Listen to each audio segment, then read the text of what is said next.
припадна честа јас прв да зборувам, иако може би има овде поквалификувани од мене да говорат за литературата за деца. Меѓутоа, ми е чест што ми дадува прв збор, бидејќи не заради тоа што бев иницијатор за покренување на таа манифестација, ништо не може да се биде попусто е да бидеш иницијатор ако нема некој тоа што ти си го замислил да го реализира. Како што рече мојот драг пријател Ѓорги, со помош на овие соорганизатори на оваа манифестација, еве ние по 17 пат, драги деца, се среќаваме и се надевам дека оваа манифестација нема никогаш да престане да се одржува овде во тоа наше поднебје, каде што се уште, каде што мислам дека иако Видове Подгорец не е меѓу нас телесно, неговиот дух шета овде пак по неговото Подгорје. Повеќе ви кажал нешто само сега за најмалите еден податок, за моите први средби, односно со името на Видове Подгорец. Овде има ученици кои учествува негде најмалите трето одделение. Токму на таа возраст и јас прв се запознав со името на Видове Подгорец. Јас бев во моето родно место како ученик во трето-четврто одделение, а Видове Подгорец беше учител на 16 години во соседното село Босилово. И мене татко ми секое утро ме будеше: ајде станувај, колешкото учителче веќе си претрче преку нашата порта. Тој од целото колешино, уште како незавршен средношколец во учителската школа во Штип, одеше секој ден во неделата, се до викендот, да ги учи учениците од второ одделение во соседното село Босилово и само за викендот си беше дома. Тоа беше моето прво сознание за него. Потоа втората средба со името на Видове Подгорец беше кога бев учител во Муртино, кога бев петто одделение.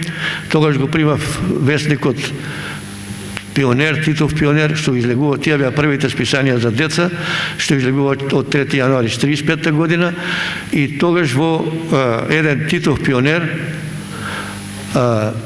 излезе неговата прва песна "Убава е пролетта" во 1952 година.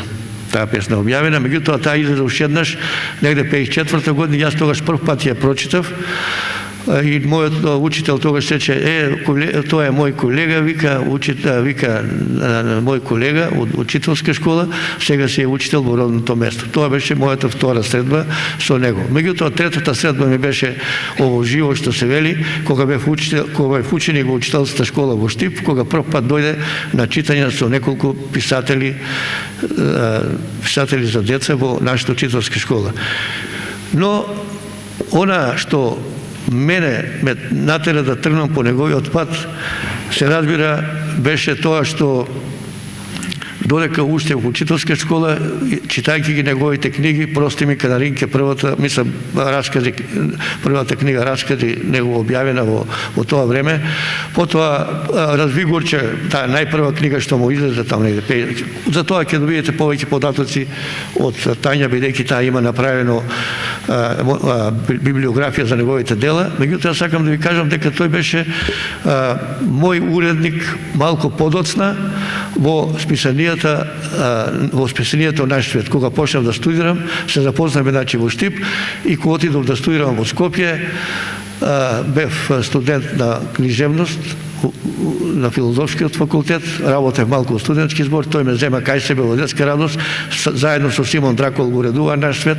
Симон Дракол си замина, тој остана со Миле Марковски, синот на Венко Марковски, и јас останав негов соработник. Не знам како да ви кажам, тие првите денови со Видове Подгорец, тој беше еден, барем за мене, некоја комбинација меѓу како што има и тука некои млади што мислам дека ќе го наследат меѓу Штурец и Мравка, бидејќи беше неуморен работник, а знаеше да твори, да пее и како Слави и како Штурец преку цела ноќ, да создава книги.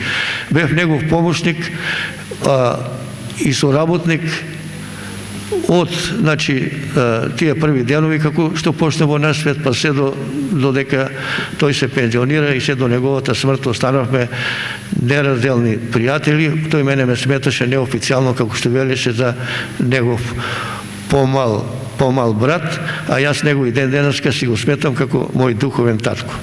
Видое Подгорец за заслугите во литературата, на Видое Подгорец за литературата за деца, ке зборуваат и другиве, меѓутоа сакам да кажам, тој беше еден човек, еден голем работник, еден со префинат вкус, со еден, како да ви кажам, избанждиран кантар би велам она што ние денеска така го викаме, за да ја мери тежината на секој автор, дали и колку тежи во тоа што го создава. Уредувајќи го наш свет, во тоа време, тој направи многу млади автори, многу нови имиња, меѓу кои, освен што мене, јас како негов соработник, тогаш прв пат почна да се јавуваат познатите денеска автори. Атанас Вангелов беше еден од овие писатели, потоа Велко Неделковски, Васил Туциновски, имаше Ристо Јачев беше, Благој Крстевски и така натаму. Тие беа автори во тоа време, Рајко Јовчевски, и на крајот меѓу најмладите, меѓу нас, беше Горијан Петревски, колегата до мене, кој го прифати со се вели со двете раци, тој му објави и неговата прва книга раскази. Знаеше да процени, знаеше да оцени што е добро, од што може да се роди авторот кој може да се роди нешто ново и така натаму. Имаше и една мана кон мене беше неизмерно строг, како да ви кажам, ме казнуваше за секоја направена грешка, пред се како новинар, ако не ги однесува материјалот на време, можеме да седеме цела вечер со него, утре дента тој кој ќе дојдеше материјалот готов, а мојот материјал не е направен. Викам, Подгорец, синоќе бевме заедно. Што мој гајле вика на тоа дете таму у Билимбегово или доле у Росуман, вика, дали ти и јас сме биле заедно, треба наш свет да излезе на време. И така. Значи беше човек кој многу работеше, многу создаваше, многу трупаше и цело време велеше вака: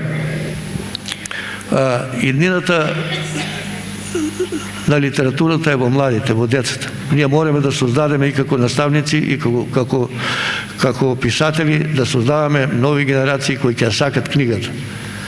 И јас, што се вели, мислам дека нешто наследив од него, бидејќи иако завршив за учителска школа, не се дружев со дневникот, но со перото в рака и денеска создавам и ја продолжувам таа негова работа.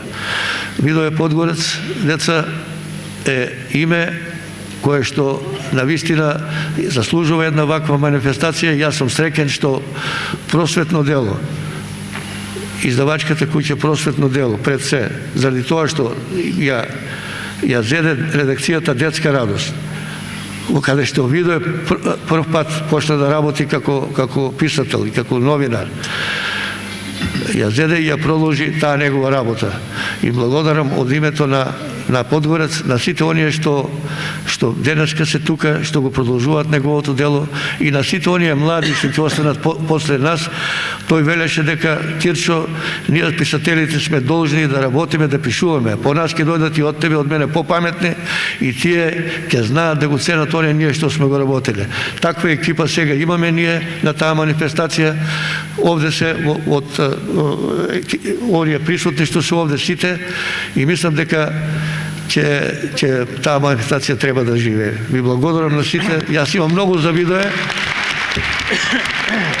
Меѓутоа, кога зборувам за него, тогаш си го заборавам името, не знам ни јас како се викам, бидејќи така сум малце возбуден, а во книгата што ја пишувам за него, се надевам дека во најскоро време ќе биде промовирана, се вика приказна за Подгорец, недовршена приказна за Подгорец, зашто ќе трае таа се додека постојат децата и се додека се пишува за децата.